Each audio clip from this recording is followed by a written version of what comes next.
Hello friends, welcome to the success Kendra. Friends, आज का जो वीडियो है 365 पोस्ट पर बिहार मध्य निषेध कांस्टेबल का जो एग्जाम 27 फरवरी 2022 को लिया जाएगा, उसके लिए काफ़ी इंपॉर्टेंट वीडियो है।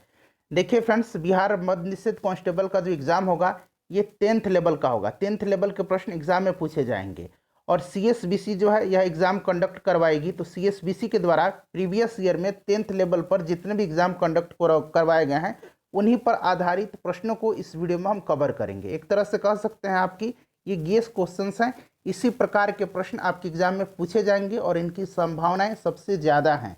चैनल पर अगर आप पहली बार आए हैं तो चैनल को सब्सक्राइब कर लीजिएगा और इस बेल आइकन को जरूर दबा लीजिएगा, ताकि जब भी इसी तरह से बिहार मध्य निषेध कांस्टेबल से संबंधित कोई इंपॉर्टेंट वीडियो अपलोड किया जाए तो उसका नोटिफिकेशन सबसे पहले आपके पास पहुँच जाए। तो चलिए फ्रेंड्स, बिना देरी किए हुए आज का सेशन स्टार्ट करते हैं। फ्रेंड्स, प्लीज़ वीडियो को लाइक और शेयर जरूर कर दीजिएगा। फ्रेंड्स, आज के सेशन का पहला प्रश्न देखिए। पहला प्रश्न है कि कौन सा कथन बिहार विधानसभा की लोकलेखा समिति के संबंध में गलत है। अब देखिए, बिहार विधानसभा की लोकलेखा समिति के संबंध में जो गलत कथन दिया गया है ऑप्शन में उनको छांटना है। तो ध्यान दीजिएगा, बिहार विधानसभा की जो लोकलेखा समिति है यह राज्य के आय व्यय का लेखा जोखा रखती है। बिल्कुल सही कथन दिया गया है। इसमें अधिकतम सदस्यों की संख्या 15 हो सकती है, ये भी सही दिया गया है। कार्यकाल 5 वर्ष का होता है, ये गलत दिया गया है। कार्यकाल 1 वर्ष का होता है। बिहार लोकलेखा समिति का अध्यक्ष सुरेंद्र प्रसाद यादव को बनाया गया है, ये भी सही है। तो right answer option number C हो जाएगा। देखिए फ्रेंड्स, अगर हम संसद की बात करें तो लोकलेखा समिति में टोटल 22 सदस्य होते हैं। संसद में 15 सदस्य लोकसभा से होते हैं और 7 सदस्य राज्यसभा से होते हैं। तो इसको भी आप साथ साथ ध्यान रखेंगे। चलिए अगला क्वेश्चन देखिएगा कि किस वर्ष राष्ट्रीय जनसंख्या नीति NPP लागू की गई थी, नेशनल पॉपुलेशन पॉलिसी। तो फ्रेंड्स, इसको लागू किया गया था फरवरी 2000 में। Option number A right answer हो जाएगा। राष्ट्रीय जनसंख्या आयोग का गठन कब किया गया था, तो मई 2000 में किया गया था। राष्ट्रीय जनसंख्या आयोग का गठन मई 2000 में किया गया था और इसका अध्यक्ष भारत के प्रधानमंत्री होते हैं। इसको भी ध्यान रखेंगे। फ्रेंड्स, कमेंट करके बताइएगा कि आपको सेशन कैसा लग रहा है। देखिए, निम्न में से कौन से यौगिक में Mn यानी कि मैग्नीज की अधिकतम ऑक्सीकरण संख्या है। मैंने आपको ऑक्सीकरण संख्या बताया हुआ था, ठीक है, निकालने के लिए। यहाँ पर भी मैं आपको बता देता हूँ। देखिए किस प्रकार से आप निकालेंगे मैग्नीज की ऑक्सीकरण संख्या। तो सबसे पहले जिसका निकालना होता है उसको हम x मान लेंगे, यानी मैग्नीज की हम कितना मान लेते हैं, x इसको मान लेते हैं। और देखिए पोटेशियम का एटॉमिक नंबर कितना होता है, पोटेशियम का 19 होता है। इसका विन्यास कैसे होगा, 2 8 10 8 18 और 19, यानी कि ये जो एक इलेक्ट्रॉन है इसका आउटर सेल में, यह इसको अगर त्याग देगा तो स्टेबल हो जाएगा ना, बिल्कुल हो जाएगा। तो देखिए यहाँ पर हम किस प्रकार से लिखेंगे, K कितना है, K का एक एटम है, एक इलेक्ट्रॉन यह त्याग रहा है, तो ये कितना हो गया, त्यागेगा तो पॉजिटिव होता है, तो ये +1 हो जाएगा। एक इलेक्ट्रॉन एक एलिमेंट है यहाँ पर, तो गुना 1 कर दीजिए। प्लस मैग्नीज का निकालना है, x हो जाएगा। ऑक्सीजन का कितना होता है, एटॉमिक नंबर 8 होता है, 2 और 6 इसका विन्यास हो जाएगा, यानी कि 2 इलेक्ट्रॉन यह ले लेगा तो स्टेबल हो जाएगा। तो 2 इलेक्ट्रॉन यह ले रहा है, कौन, ऑक्सीजन, यानी कि -2 हो जाएगा। कितने ऑक्सीजन हैं, 4 हैं, गुना 4 = 0 हो जाएगा। इसको सॉल्व कर दीजिएगा, x निकल के आपका कितना आ जाएगा, x निकल के आपका आ जाएगा 7। एक बार सॉल्व कर लीजिए। उसी प्रकार से यहाँ आप इसको भी निकाल दीजिएगा। आप देखें यहाँ पोटेशियम कितना है, 2 दिया गया है, 1 गुना 2 हो जाएगा। मैग्नीज का हमने x माना था, ऑक्सीजन का सेम उसी प्रकार से -2 गुना 4 कर दीजिएगा। फिर मैग्नीज का x है, O हो जाएगा, -2, कितना ऑक्सीजन है, तो 2 ऑक्सीजन है, तो गुना कितना हो जाएगा, 2 हो जाएगा। ठीक है, इसी प्रकार से आप सभी को निकाल लीजिएगा। ठीक है फ्रेंड्स, अधिकतम जो आ रहा है वो आपका ऑप्शन नंबर ए इसका राइट आंसर हो जाएगा। चलिए नेक्स्ट क्वेश्चन देख लीजिएगा। अगला क्वेश्चन है कि प्याज का लाल रंग होता है। तो देखिए प्याज का लाल रंग किसके कारण से होता है, तो प्याज का जो लाल रंग होता है ये एंथोसाइनिन वर्णक के कारण होता है। Option number B right answer हो जाएगा। बीटा कैरोटीन के कारण गाजर का रंग नारंगी होता है, गाजर में बीटा कैरोटीन पाया जाता है, ध्यान रखेंगे। लाइकोपिन के कारण टमाटर का रंग लाल होता है और कैप्सेसिन के कारण मिर्च तीखा होता है। तो मिर्च के तीखापन का कारण क्या है, कैप्सेसिन होता है। तो यहाँ से मैंने आपको 3 क्वेश्चन कवर करवा दिया, और एक ये वाला प्रश्न तो 4 क्वेश्चन मैंने कवर करवा दिया, ध्यान रखेंगे। चलिए अगला क्वेश्चन देख लीजिएगा। और फ्रेंड्स इससे पहले जितने भी एग्ज़ाम हुए हैं CSBC के द्वारा 2010 से लेकर के 2021 तक, उनमें जो प्रश्न पूछे गए हैं, इतिहास को मैंने अलग वीडियो में कवर कराया हुआ है, भूगोल का अलग वीडियो में, और भारतीय संविधान को अलग वीडियो में, और साथ ही साथ हमने टॉप 100 साइंस के क्वेश्चन को कवर किया हुआ है। सभी का लिंक डिस्क्रिप्शन में मिल जाएगा, देख लीजिएगा। और प्रीवियस ईयर जो बिहार उत्पाद पुलिस का जो एग्ज़ाम हुआ है, जिसको कि अब प्रोविजन कांस्टेबल कहा जाता है, जो प्रश्न पूछे गए हैं प्रीवियस ईयर में, उनको भी मैंने कवर करवा दिया। 3 प्रीवियस ईयर क्वेश्चन पेपर को कवर करवाया है। प्रैक्टिस सेट कंटिन्यू मैंने आपके लिए लेकर के आया है, सभी का लिंक डिस्क्रिप्शन में है, देख लीजिएगा। India state of forest cover report 2021 के अनुसार भारत में भौगोलिक क्षेत्रफल का प्रतिशत किस राज्य में वनाच्छादित क्षेत्र द्वितीय अधिकतम है? दूसरा आपसे पूछा गया है, ठीक है। देखिए नया रिपोर्ट आया है 2022 में, 2021 का यह रिपोर्ट है। प्रत्येक 2 वर्ष पर यह प्रकाशित किया जाता है। पहली बार 1987 में यह प्रकाशित किया गया था, ठीक है। तो देखिए राइट आंसर इसमें से क्या हो जाएगा? तो देखिए फ्रेंड्स, पहले स्थान पर जो है वो मध्य प्रदेश है, दूसरे स्थान पर अरुणाचल प्रदेश है, तीसरे स्थान पर छत्तीसगढ़ है, और चौथे स्थान पर उड़ीसा है। मैंने बिल्कुल क्रम से लिख दिया है। तो right answer option number B हो जाएगा। दूसरा स्थान पूछा रहा है, पहला पूछता तो मध्य प्रदेश हो जाता, ठीक है फ्रेंड्स, ध्यान रखेंगे। और वृद्धि के मामले में यानी कि सबसे ज़्यादा जो वृद्धि हुआ है वो कहाँ पर हुआ है? तो आंध्र प्रदेश में हुआ है, ठीक है फ्रेंड्स। चलिए वहीं अगर प्रतिशत पूछा जाता है कि प्रतिशत वनाच्छादित क्षेत्र कहाँ पर है, तो मिजोरम में है। तो इस तरह से भी आप ध्यान रखेंगे। उसके बाद देखिए क्वेश्चन नंबर 6 है कि कृषि प्रतिवेदन 2021 के अनुसार भारत में गन्ना का द्वितीय सर्वाधिक उत्पादक राज्य कौन सा है? तो राइट आंसर इसका क्या हो जाएगा? पहले स्थान पर उत्तर प्रदेश है, दूसरे स्थान पर महाराष्ट्र है, पहले स्थान पर उत्तर प्रदेश है, ध्यान रखेंगे। नेक्स्ट क्वेश्चन देख लीजिएगा कि जैव विविधता शब्द किसने दिया था? जैव विविधता शब्द जो है 1985 में किसने दिया था? तो वाल्टर रोजन ने दिया था। Right answer option number C हो जाएगा, ठीक है फ्रेंड्स। और देखिए पारिस्थितिकी तंत्र शब्द का सर्वप्रथम प्रयोग 1935 में एजी टांसले ने किया था। किसने किया था? एजी टांसले ने किया था। तो ये भी ध्यान रखेंगे फ्रेंड्स। प्लीज़ वीडियो को लाइक जरूर कर दीजिएगा। देखिए जनगणना 2011 के अनुसार न्यूनतम नगरीय जनसंख्या वाला राज्य कौन सा है? न्यूनतम नगरीय जनसंख्या वाला राज्य कौन सा है? तो ये सिक्किम हो जाएगा। अधिकतम पूछा जाता, अधिकतम नगरीय जनसंख्या वाला राज्य, तो महाराष्ट्र हो जाता। अब यहाँ से ध्यान से सुनिएगा, सर्वाधिक नगरीय जनसंख्या प्रतिशत वाला अगर राज्य पूछेगा तो ये गोवा हो जाएगा। सर्वाधिक ग्रामीण जनसंख्या प्रतिशत वाला राज्य पूछेगा तो हिमाचल प्रदेश हो जाएगा। सर्वाधिक अगर पूछे नगरीय जनसंख्या वाला राज्य प्रतिशत न लगा के तो महाराष्ट्र होगा, और न्यूनतम सिक्किम होगा। उसके बाद देखिएगा कि पूर्वी मध्य रेलवे का मुख्यालय कहाँ स्थित है? तो फ्रेंड्स ये हाजीपुर में। यह क्वेश्चन बहुत ही इंपॉर्टेंट है। उसके बाद देखिएगा क्वेश्चन नंबर 10 कि भारत दुर्दशा और अंधेर नगरी दोनों नाटक किसके हैं? तो यह है भारतेंदु हरिश्चंद्र जी के। Option number D right answer हो जाएगा। स्वामी सहजानंद के बारे में पूछा जाता है बार बार बिहार के एग्जाम में। तो ये किसान नेता थे, किसान आंदोलन से ये जुड़े हुए थे, ध्यान रखेंगे। उसके बाद देखिएगा कि 60 सेंटीमीटर फोकस दूरी के उत्तल दर्पण से एक वस्तु कितनी दूरी पर रखी जाए कि प्रतिबिंब का आकार वस्तु के आकार का आधा प्राप्त हो? तो 60 सेंटीमीटर फोकस दूरी का दर्पण है, इससे आधी दूरी पर रखी जाएगी तो प्रतिबिंब का आकार वस्तु के आकार का आधा प्राप्त होगा। तो राइट आंसर यहाँ पर 30 सेंटीमीटर हो जाएगा। उसके बाद नेक्स्ट क्वेश्चन देखिएगा कि कौन सा वेद धार्मिक अनुष्ठानों की पद्धतियों का उल्लेख करता है? तो 4 वेद हैं। ऋग्वेद सबसे पुराना है, ठीक है, और अथर्ववेद सबसे आखिरी का वेद है। तो देखिए धार्मिक अनुष्ठानों की पद्धति का उल्लेख जो किया गया है, यह किया गया है कहाँ? तो राइट आंसर इसका हो जाएगा यजुर्वेद में। Option number C correct answer हो जाएगा, ठीक है फ्रेंड्स। सामवेद में ध्यान रखेंगे, सामवेद में जो है इसमें जो है गाई जा सकने वाली ऋचाओं का संकलन है, इसे भारतीय संगीत का जनक कहा जाता है, ठीक है फ्रेंड्स। चलिए नेक्स्ट क्वेश्चन देख लीजिएगा। और ये जो अथर्ववेद है इसमें तंत्र मंत्र जादू टोना इन सब का संकलन है। उसके बाद देखिए आँख का कौन सा भाग उसके अंदर घुसने वाले प्रकाश को नियंत्रित करता है? तो यह भाग कौन सा है? तो यह जो भाग है यह आइरिस है। इसको हिंदी में क्या कहा जाता है? तो हिंदी में इसको परितारिका कहा जाता है। Option number D right answer हो जाएगा, ठीक है फ्रेंड्स। और देखिए ये जो कॉर्निया है ये नेत्र में दान दिया जाता है। दृष्टि पटल जो है दृष्टिपटल, इसी पर प्रतिबिंब का निर्माण होता है। और प्रतिबिंब कैसा बनता है मानव नेत्र में?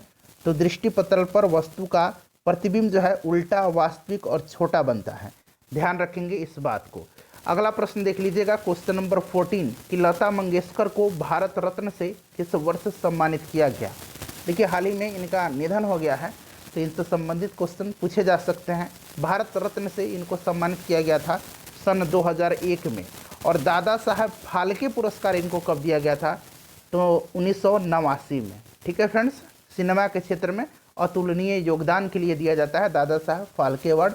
ध्यान रखेंगे 1989 में लता मंगेशकर जी को दिया गया था। उसके बाद देखिएगा कि निम्न वाक्यों में से शुद्ध वाक्य कौन सा है? सभी वाक्य को ध्यानपूर्वक पढ़िए और इसमें से जो शुद्ध वाक्य है उसको छांटिए। तो इसमें से जो है मुझे यह काम नहीं करना है, यह शुद्ध दिया गया है।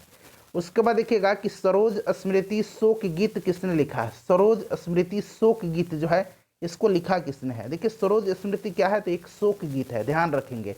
इसको लिखा है सूर्यकांत त्रिपाठी निराला ने। यह गीत इन्होंने कब लिखा?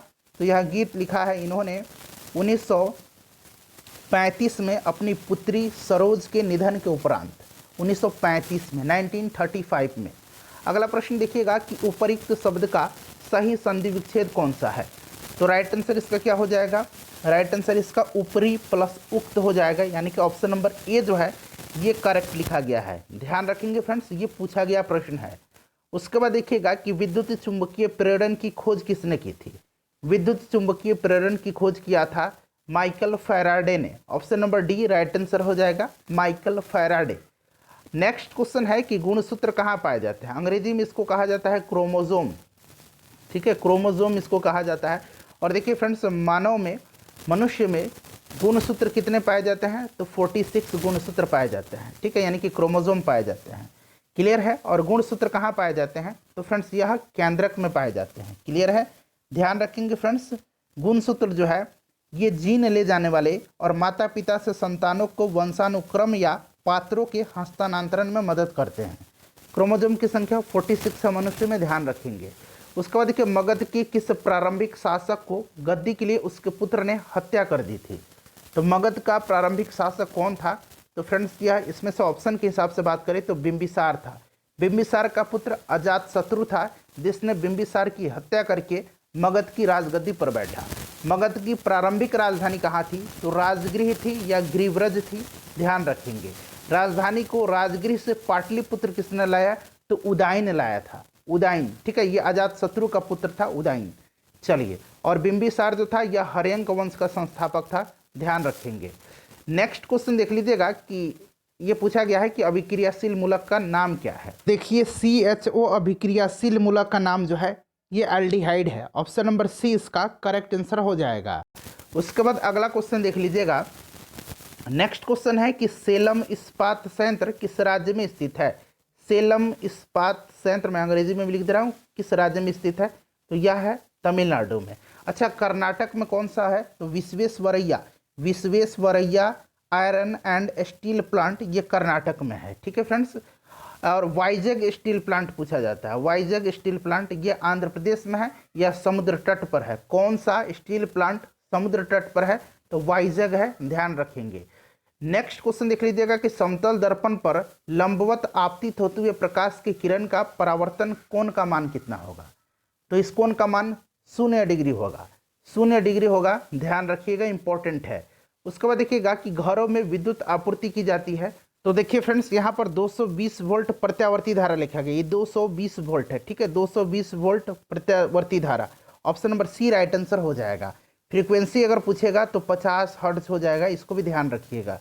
चलिए अगला क्वेश्चन देख लीजिएगा कि कार्बन की संयोजकता होती है, कार्बन का एटॉमिक नंबर कितना होता है? तो 6 होता है। इसका विन्यास लिखेंगे तो 2 और कितना हो जाएगा? 4 हो जाएगा। या तो ये 4 इलेक्ट्रॉन ग्रहण कर ले या फिर ये त्याग दे, तभी तो स्टेबल होता है।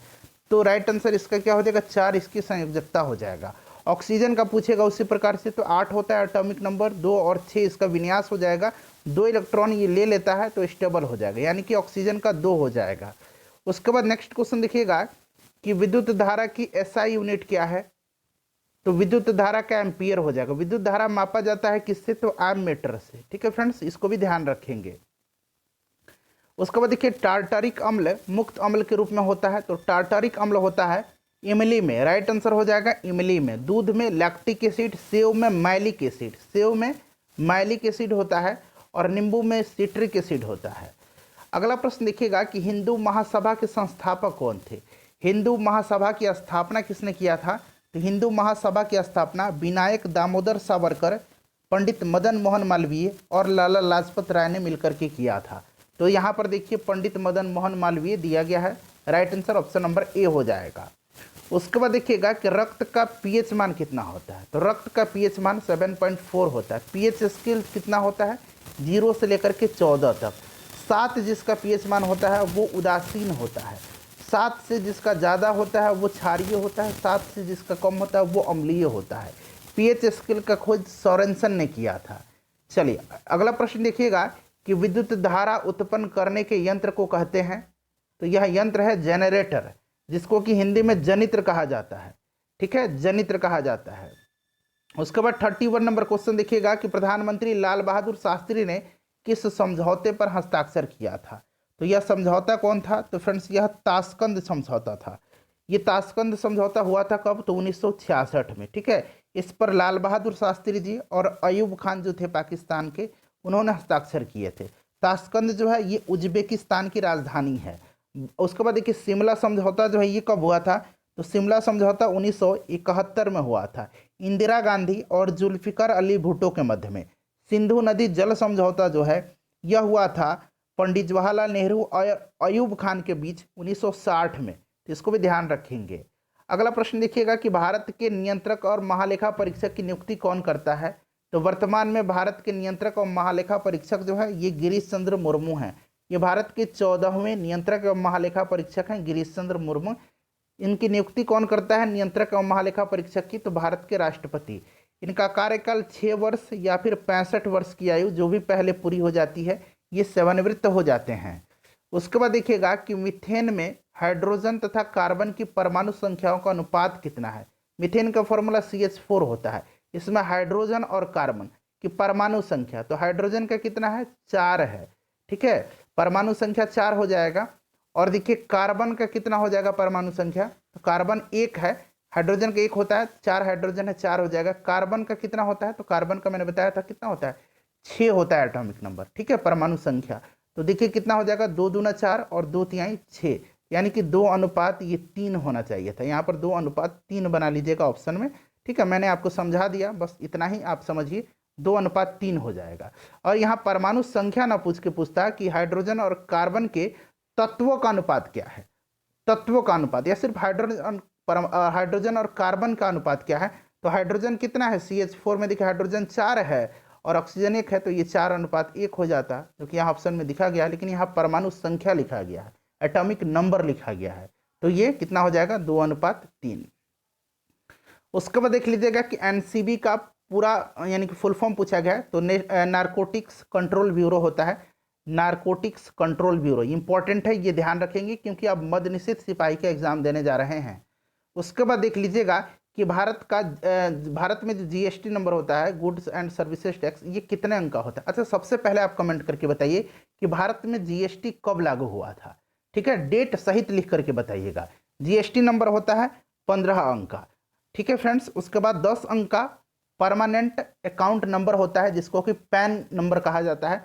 12 अंक का आधार नंबर होता है और बैंक का जो IFSC कोड होता है ये 11 डिजिट का होता है। ठीक है, ध्यान रखेंगे। जैसे SBI वगैरह का देखिएगा तो SBIN लिखा रहेगा, उसके बाद 00 या कुछ कुछ करके यहाँ पर 7 अंक लिखे रहते हैं, तो 7 ये हो गए और 4 ये हो गया, टोटल 11 होता है IFSC कोड। उसके बाद देखिएगा कि भक्तमाल रचना किस कवि द्वारा लिखित है, तो यह नाभा दास का है, ध्यान रखेंगे, इंपॉर्टेंट है। उसके बाद देख लीजिएगा कि पूर्वोत्तर भारत के 7 बहनों में कौन सा राज्य शामिल है। इन 7 बहनों में शामिल जो नहीं है वो कौन सा है, तो वो सिक्किम है। 7 बहनों का एकमात्र भाई है सिक्किम, ध्यान रखिएगा। 7 बहन में कौन कौन से राज्य हैं, तो देखिए असम है, अरुणाचल प्रदेश है, मेघालय है, मणिपुर है, मिजोरम है, नागालैंड है और त्रिपुरा है। उसके बाद देखिएगा कि इनमें से कौन सी चंद्रधर शर्मा गुलेरी की रचना नहीं है, तो ये प्रेम पथिक जो है ये नहीं है चंद्रधर शर्मा गुलेरी की। ये पूछा जाता है, उसने कहा था के लेखक कौन है? चंद्रधर शर्मा गुलेरी। इनका जन्मभूमि हिमाचल प्रदेश, कर्म भूमि राजस्थान, ध्यान रखेंगे। उसके बाद देखिएगा कि वायुमंडल की कौन सी परत का उपयोग दूर संचार के लिए किया जाता है? तो यह कौन सा परत है? आयन मंडल है। Option number C right answer इसका हो जाएगा। उसके बाद देखिए पंडित बालकृष्ण भट्ट द्वारा रचित नाटक कौन सा है? तो देखिए फ्रेंड्स, यहाँ पर आप सुधार करेंगे, ये व्यवहार नहीं होगा, टाइपिंग में गलती हो गया, ठीक है। ये वेणु संहार है, ठीक है। क्या नाम है? वेणु संहार। तो याद रखेंगे वेणु संहार जो है यह पंडित बालकृष्ण भट्ट द्वारा रचित नाटक है। मैंने जो ये वॉइस टाइपिंग किया था तो वेणु संहार की जगह पर व्यवहार टाइप हो गया, वहाँ पर ध्यान नहीं किया था, क्षमा चाहता हूँ उसके लिए। वेणु संहार है, ठीक है। Option number A right answer हो जाएगा। उसके बाद देखिएगा कि भारत की कौन सी नदी हीराकुंड बांध से संबंधित है? इसका आंसर आप कमेंट करके बताइएगा और अपना स्कोर ईमानदारी से बता दीजिएगा। वीडियो को ज़्यादा से ज़्यादा शेयर कर दीजिएगा।